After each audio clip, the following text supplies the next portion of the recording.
Joel Farrell here, Mortgage Lending for Entrepreneurs. I'm sitting here at Central Coast Studios in Orlando, Florida. I got an amazing guest, Fabian Rios. We're going to be talking about entrepreneurship, content, and how energy and consistency is going to take your life to a different stratosphere.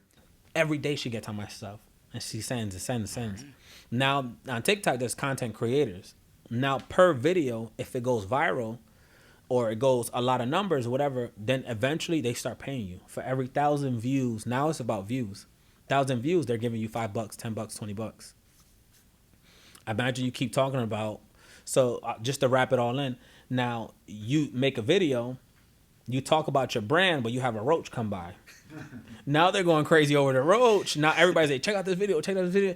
Now that one video is alive for the next 10 months. For every month, now you're getting paid 50, 60, 80, $100 per month because that's how much people keep coming back to your video. A brand is going to be like, hey, we don't sell roaches, but we sell, I don't know, fake iguanas or fake something. That company has a marketing budget. They'd rather give you the money. I'll pay you 10 grand. You put this snake, fake iguana or something on your video and act like it ran through. Sure, let's do it. So now that $20 that you spend marketing advertisement, now it's multiplying and multiplying, which you have to brand yourself, which you have to execute, which you have to be innovative, and now you're understanding your audience. Your audience wants you to throw iguanas and stupid stuff. You know what I mean? Yeah. Which eventually the news anchors would pick it up. And now all of a sudden you're on the news. Okay, we want to interview because he got a roach in his video. And now you're viral, you're famous over a roach. These girls, I mean, she did a DNA test. She said, I'm 1% black. Who cares, right? Like, who cares? The other girl said, catch me outside, I'm going to beat you up. Who cares about, nobody cares about that. But social media has made it a weapon that's so powerful. You just never know. You never know, what dude. It's going to be. Produce. I say, if it's first time, just throw everything out there. How I tie my shoelace. Yeah, there was a video that I put out there, the dating app Bumble. Oh, I heard some video about the owner talking about how they associated themselves with like Facebook, Instagram, whatever it was, X to not Facebook, not Instagram, not Twitter, Bumble. Wow. And they got a lot of traction, I think, on campuses with that because they got that brand recognition immediately with that strategy. And so in my world, there's what's called a DSCR loan, which is for investors and whatnot. And when you do a conventional loan, Fannie Mae, Freddie Mac are the agencies for that. For an FHA or VA loan, it's Ginnie. So I made this video, and it was a not Fannie, not Freddie, not Ginnie. Come on. DSCR. And I think I did it once or twice, and it didn't get a whole lot of traction, so I just stopped doing it. But it's like, okay, I thought it was a good idea. Yeah. Maybe if I keep doing it again, keep sprinkling it in, maybe add some more creativity in the next one, maybe it'll go off, but you just got to keep trying stuff. Yeah. And then ask people like yourself for advice. That's right. Yeah. No, and I would definitely tell you, stay creative. So you might have wrote it, you might have said it, and then had, the CCs, captions, write out what you're saying, right? Because now you're catching two types of sensible attention from the audience. You're getting them reading and them listening, right? Two senses inside the body. But now maybe you have a drawn out thing, this actual physical made out of foam. DRC loan, thumb. This is a thumb. This is not boom. But then you add more to it, and then maybe you throw a cup of coffee and boom, and then it goes DRCR. And then you almost have to do something because see, laughing is contagious. You almost have to do something to make people laugh. It would go viral. Now I know this girl. She knows me. I know her, but we never shook hands. She's a realtor out of Texas, and Texas is booming. Like Texas is making so much noise in real estate. She does a whole bunch of stuff that doesn't even pertain to real estate. Like she's putting on wigs and cartwheels and check out this, and she's viral. You check out other realtors and stuff like that. They have quality videos. They look good. They're dressed good. Nails done, this and that. 2 likes maybe. Mm-hmm. And it's sad because they're in a building full of how many people? 100 other realtors. The staff. You're in a house full of maybe 100 people, but you don't have 100 likes. Mm-hmm. That's sad. You get what I mean? That goes to show you that social media, you have to innovate. You have to be creative. So if I was you, what I would do is, if it's a good idea, you don't want it to waste, Innovate that thing. Just keep pushing. Keep pushing. And ever so often, so maybe you produced the first video when you had 10 followers. Now you're at 27 followers. Those other people didn't see your video. But the people who saw you at 10, only those 10 followers, they see it again. They're like, oh, yeah, I remember it. The third time is like, oh, yeah, until they get sick of it. And we see the platform works like that on the radio. How long have we been hearing Nelly on the radio? You're like, turn this off already. But then after a while, St. we're Louis. like, we kind of like it still, right? It's the same thing. Same exact thing. So you make money, right? In your world, I don't know what's happening. I think that was me too. Belly's grumbling. I gotta eat some lunch here. You know, when you say invest in the business, in your stage right now in your business, you're making connections. You're meeting with business owners and realtors and all these different types of people, entrepreneurs. Where do you press the next, gas pedal to be able to grow the business? Where do you push the extra resources to be able to double down on something to grow?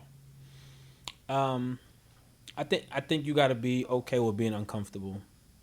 So if okay, me personally, if I dominate already in social media, my next level is make sure that every type of social media platform I get paid from. Producing content is great, but you eventually want to lead generate. You don't want just you don't want a consistent following for no reason. You want to build that brand. You want to get to a certain place, but you want to expand it to we need some money coming in. Some lead generation. We need leads. We need to close enough to keep scaling the business. So maybe go to a different, which I call cross marketing. Now go, because I'm a handyman / contractor, right? Then I want to go to, I don't know, maybe the radio station. Hey, let's do some content. Da-da-da-da. Now the audience of the radio station now wants me. Get brand deals. Maybe we don't need brand deals. We don't need toilet paper. But maybe, I don't know, we install toilet paper, those things that hold on to toilet paper. Why not reach out to the toilet paper company? Hey guys, look, we install all your stuff all the time. We love it. Can we do it like a little documentary inside your stuff? 9 times out of 10, people will be like, yes. If they say no, you just keep being consistent on them. Your company needs it. We have the platform with the audience. Your company needs it. Now, all of a sudden, you sell and you install, but all of a sudden, you're inside of a toilet paper company. You're like, wait, what? That's going to attract your audience as well. So getting uncomfortable in places where where you're not so comfortable, where you once was comfortable, now start to jump to other areas where you get uncomfortable. You're into real estate, into financing and stuff. I will talk to bankers, right? I will talk to guys that maybe interview a guy who's in Chase. Hey, what's the difference between you and I? And then you guys go like that, right? And then also, what's the day-to-day struggle? Can we relate? I wake up in the morning and I'm dying for coffee. I get coffee, you get coffee. I drink 5 cups of coffee a day. How many do you drink? Those type of topics intrigue people. Like, oh, Sweat, yeah, the loan officer actually only drinks 5, but he has this new coffee brand he drinks. I'm in the office all day like this, and I have to be there. He's going to different cafes. How can I inspire him inspire me? Yeah. So it's uncomfortable because you guys are somewhat in the same field. Y'all don't want to compete, right? Yep. He has to be at that location. You don't really have to be at a location. So it's kind of cross marketing. It's funny that you mentioned that because I was talking, I cold called a realtor. Yeah. Strong in the field, very good, and broker. And he said, I don't think my loan officers that I work with would be very happy if I came on your show. I was like, invite them, bring them, let's go, let's talk shop. Yeah, come on, you see, that's good. And he said, his response was, I appreciate it, we're just really too busy this week. Cool. But like, if I'm here, I'm going after it. If I got this time with Mark in this amazing studio, shout out and to meeting the with amazing entrepreneurs like yourself, like I'm here to make shit happen and meet good people because like it's a vibe, like the energy, like you're transferring energy. Come on, when you're with somebody that has a similar type of mindset. That's right. So, talking about entrepreneurship, running a business, we've talked about a lot of positive stuff. Yeah. Flipping the script.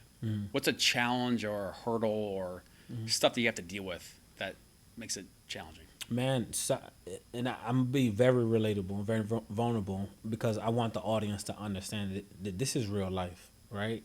Sometimes the tire pops on the way to probably your biggest deal, right? I closed on a huge deal for me, which is the Mixed Martial Arts Studio.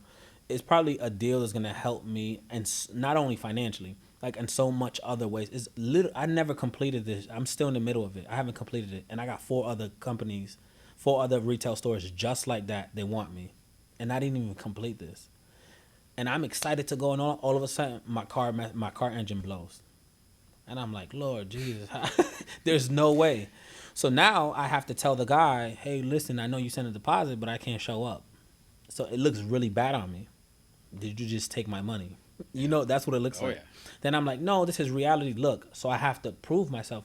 But as an adult, you get prideful. You know what I mean? You don't want to prove to another man I'm not lying to you.